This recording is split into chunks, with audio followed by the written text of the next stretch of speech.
Consecuente con su política represiva contra adversarios y movimientos opositores, Gerardo Machado se planteó como un importante objetivo sacar de la vida política al Partido Comunista de Cuba. El Partido Comunista desempeñó un papel importante en la derrota de la dictadura de Gerardo Machado Morales. En los primeros años de la década de 1930, centró su política en la línea de clase contra clase, siguiendo la táctica y los principios de la Internacional Comunista, de la cual constituía una sección. El Partido Marxista-Leninista aspiraba a solucionar la aguda crisis neocolonial, estableciendo una república soviética de obreros, campesinos, soldados y marinos, bajo la hegemonía del proletariado. En ese contexto, impulsó la lucha de masas, la propaganda, la constitución de sindicatos, las huelgas, así como la movilización continua de los obreros y otras actividades contra el régimen. La acción de mayor envergadura fue la organización y dirección, junto con la CENOC y otras organizaciones afines, de la huelga general del 20 de marzo de 1930. En 1932, concebido, organizado y dirigido por el partido, se creó el Sindicato Nacional de Obreros de la Industria Azucarera, que reafirmó el apoyo del proletariado azucarero a las reivindicaciones de los sectores más explotados del campesinado y su decisión de luchar contra la dictadura, derrotada finalmente tras la exitosa huelga del 12 de agosto de 1933.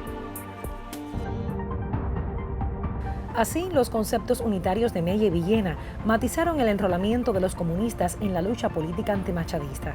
Pero el derrocamiento de esta dictadura no propició el triunfo de la revolución.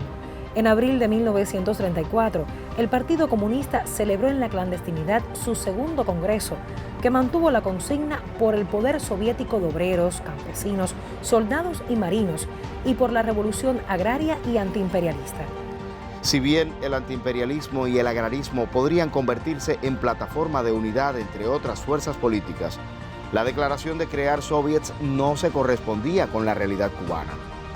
En el cónclave fue electo el comunista manzanillero Blas Roca Calderío como su secretario general, cargo que ocupó hasta 1961.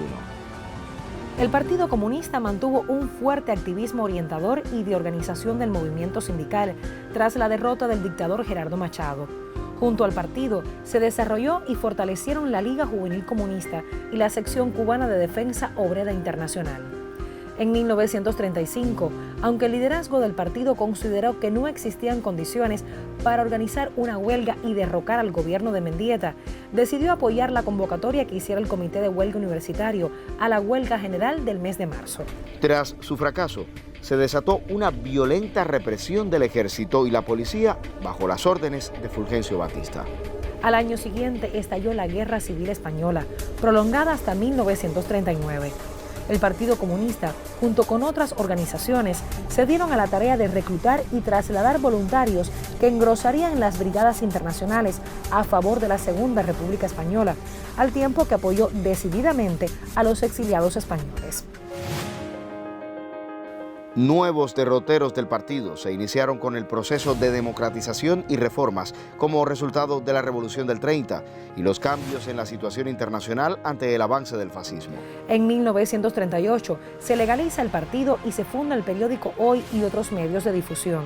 Al año siguiente se crea la Central de Trabajadores de Cuba, a la vez que, como resultado del proceso de integración del Partido Comunista con Unión Revolucionaria, queda constituido el Partido Unión Revolucionaria Comunista, que participa en la Asamblea Constituyente del 40. Con su integración a la coalición socialista democrática, amplió su base e influencia social.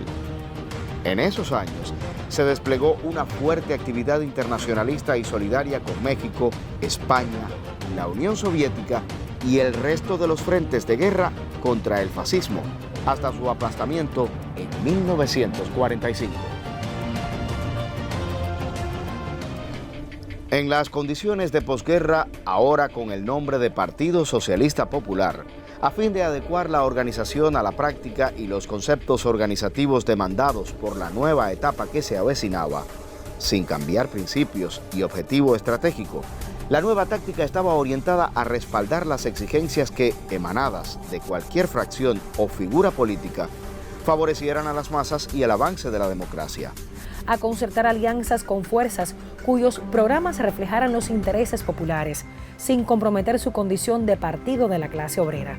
Entre los elementos que contribuyeron al afianzamiento de la vía legal y pacífica para avanzar hacia la etapa democrático-burguesa de la revolución, se encontraba la transitoria influencia de la teoría oportunista de Earl Browder, presidente del Partido Comunista de Estados Unidos de 1932 a 1945, quien trató de conciliar al capitalismo y al socialismo en una teoría que se conoce como browderismo. Aunque en lo inmediato dicha táctica facilitó el logro de importantes conquistas, la idea de avanzar hacia el socialismo con la participación en los gobiernos burgueses para modificarlos desde adentro, mediante el respaldo de las masas, fue una apreciación falsa y coyuntural que la dirección partidista no tardó en rectificar. Cuando Ramón Grau San Martín, por el Partido Auténtico, asumió la presidencia de la República, el Partido Socialista Popular declaró que respaldaría todo aquello que contribuyera a la unidad nacional y al progreso del país, pero que su táctica estaría determinada por la actitud del presidente con respecto a la CTC y al movimiento sindical. Con el inicio de la Guerra Fría, las condiciones se modificaron. En ese contexto se producen el asalto por el gobierno a la CTC, la destitución de Lázaro Peña y el resto de los líderes obreros comunistas, así como encarcelamientos y asesinatos. En respuesta, el PSP abandonó el bloque parlamentario de apoyo al gobierno de Grau en la Cámara y el Senado y se declaró independiente. El partido regresaría a la lucha por el restablecimiento de la unidad mediante la creación de los comités de defensa de las demandas obreras y la democratización de la CTC, sobre la que se había impuesto el control de los auténticos con Eusebio Mujal. En 1948, el partido se insertó en la campaña electoral con candidaturas independientes a escala nacional y provincial, llevando para la presidencia y vicepresidencia de la República al binomio Juan Marinelo-Lázaro Peña. Las elecciones llevaron al poder a Carlos Prioso Carrás, también por el Partido Auténtico.